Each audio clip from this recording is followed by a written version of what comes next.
quero acompanhar com você aqui o que essa mulher fez. Ela planejou, ela criou todo um momento para pedir o divórcio para o marido dela, e você vai ver o que aconteceu com toda a estratégia que ela tinha montado para fazer para ele. O que ele fez? Qual foi a postura deles? Inclusive, já curte agora esse vídeo, já se inscreva, já ative o sininho, nos ajude a fazer com que essa mensagem seja impulsionada.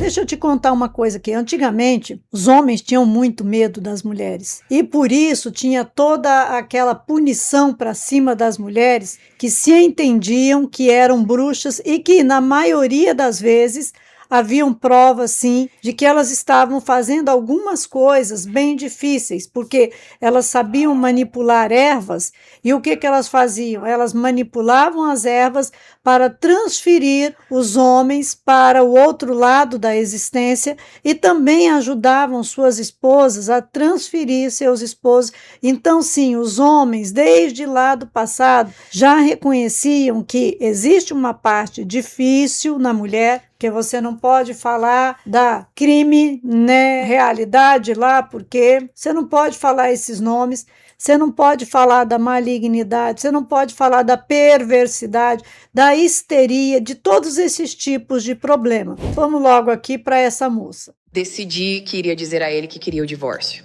Mandei uma mensagem para minha terapeuta, nossa conselheira matrimonial, e falei: preciso dizer a ele que quero o divórcio. Ela decidiu que ela ia pedir o divórcio, mas em vez dela falar com ele, ela foi falar com a conselheira, com a terapeuta matrimonial. Quer dizer, eles já estavam fazendo terapia de casais, buscando, né? O homem estava ali junto, buscando melhorar, mas mesmo assim, nada disso serviu para ela. Ela não estava aceitando, então ela havia decidido que, não, independente de qualquer esforço dele, de tudo que ele fizesse, não, ela não queria, mas ela não disse isso para ele. O que ela fez? Ela falou para a conselheira e falou assim: nos chame para uma terapia, um novo encontro, e aí nesse novo encontro, junto com você, eu vou falar para ele que eu não quero mais ele. Foi esse o plano que ela traçou, a estratégia dela. Mas quero fazer isso em uma sessão para que haja,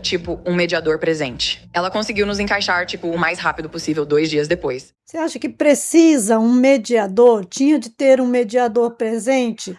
Por que será que tinha de ter uma outra pessoa? Quer dizer, não, ela não queria falar sozinho com ele, porque queria mostrar quem ele verdadeiramente é, ou para se salvaguardar, porque, segundo, talvez, ela estivesse dizendo tantas coisas para essa terapeuta que os aconselhava e que os ajudava, mas veja que quem foi armando tudo e imagina dentro de casa como que era a situação de vida com essa pessoa. E aí ela foi armando tudo e levou e falou: não, eu quero ter uma pessoa aqui para poder mediar esse momento. Não dá para falar dentro de casa, meu bem não, né? Que chamam meu bem, meu amor, meu querido. Isso é desprezível. Chame seu marido pelo nome, chame sua esposa pelo nome.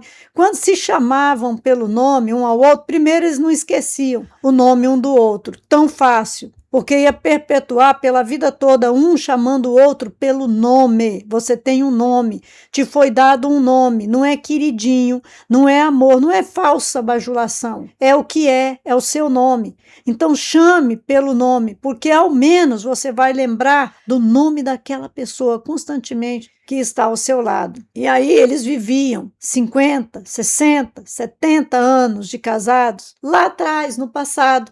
Os casais que se chamavam pelo nome, que não tinha essa bajulação, essa estratégia infernal da mentira.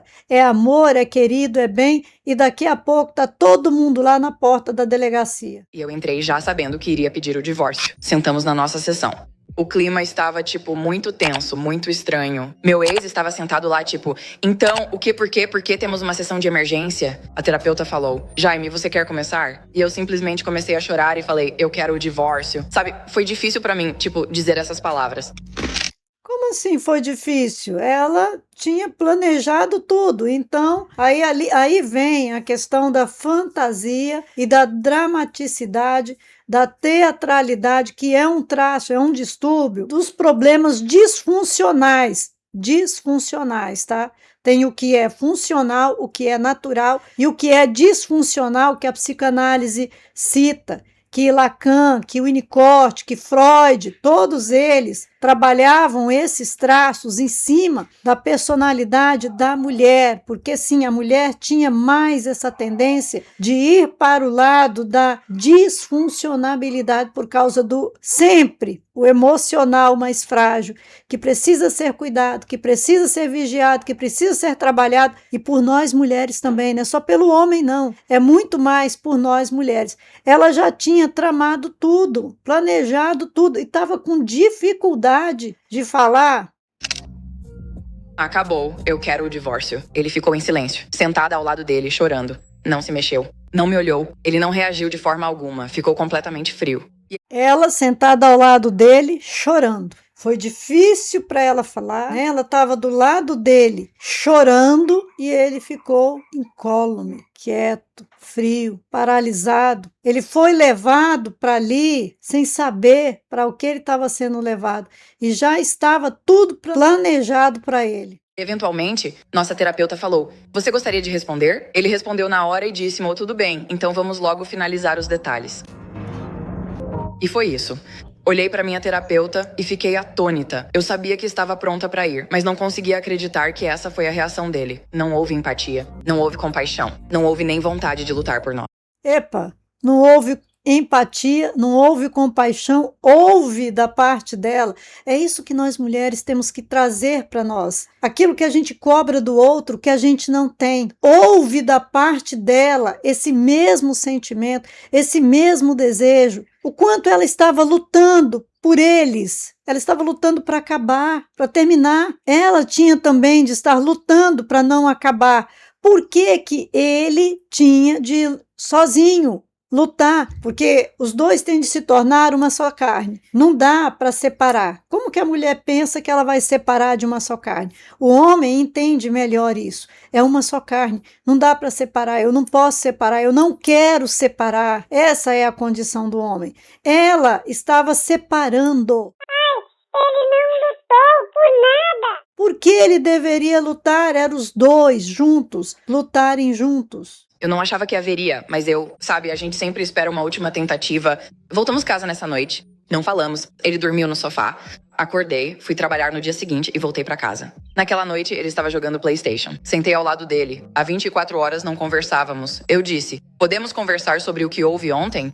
Aí ela ficou esperando que ele fosse chegar em casa, que ele fosse falar alguma coisa, quem sabe fazer aquilo, né, que o feminismo ensinou lá na década de 70, de 60, que ficou levando os homens para se ajoelharem aos pés de mulher, para implorarem aos pés de mulher. Você sabe o quanto é repugnante, é repulsivo um homem com um anelzinho se ajoelhando num pé de uma mulher? Você já imaginou, mulher, você se ajoelhando aos pés de um homem para pedir que ele se case com você? Que deplorável, que lastimável, que cena mais do inferno, é do inferno, gente. A gente fica se tentando evitar e falar palavras bonitas, mas não pode muitas vezes, porque as pessoas têm de entender o quanto isso é maligno. Não é para existir esses tipos de coisa. É diante da família, é diante dos pais,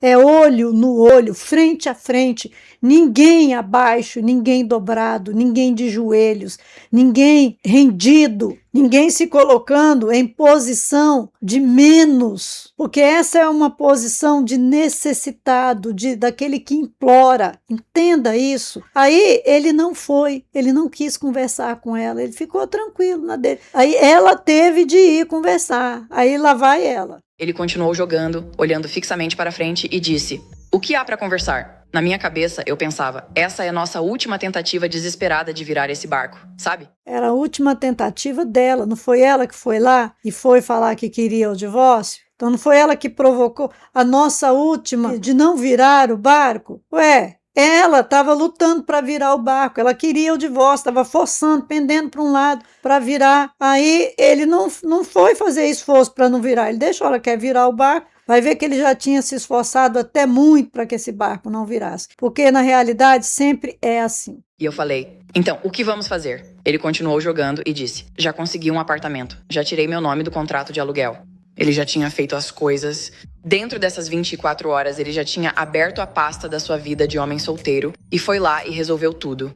Aí você vê, ele viu o que ela fez, tudo sem falar com ele. Levou lá para a terapeuta, para colocar na frente da terapeuta que queria o divórcio dele. Fez as coisas, tudo pelas costas dele. Aí o que ele fez? Saiu de lá e foi resolver a vida dele. Essa é a postura correta. Não adianta você querer arrastar ninguém nas suas costas que quer ver você ceder, se humilhar, abaixar, implorar, se reduzir. Isso não vai resolver o relacionamento. Isso não vai ajudar em nada. Só vai exaltar o lado errado e vai causar ainda mais desequilíbrio, porque um lado errado vai se tornar ainda mais forte. O correto é não existir mesmo esse choro, esse lamento, esse homem cachorrinho correndo atrás, mas existir esse homem firme, decidido,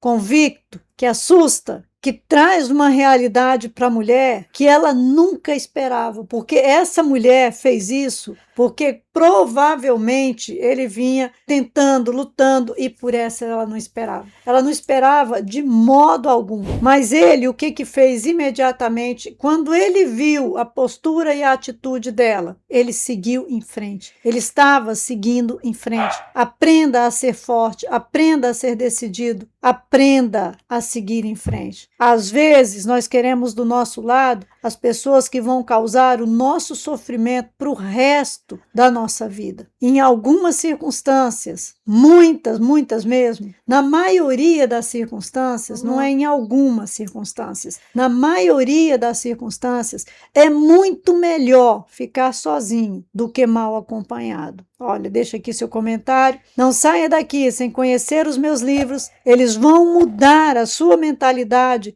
sobre a força e o poder que está dotado na figura masculina. Vai lá, conhece esse material e nos apoie. Existem duas formas de você nos apoiar. Tem o Apoia-se e tem o Seja Membro. E no Seja Membro tem um material rico, vasto, é muita coisa que tem lá. Você nos ajuda e a gente devolve um pouquinho para você. Que Deus multiplique esse conhecimento no seu coração e abençoe a sua vida. Que Deus te abençoe em nome de Jesus.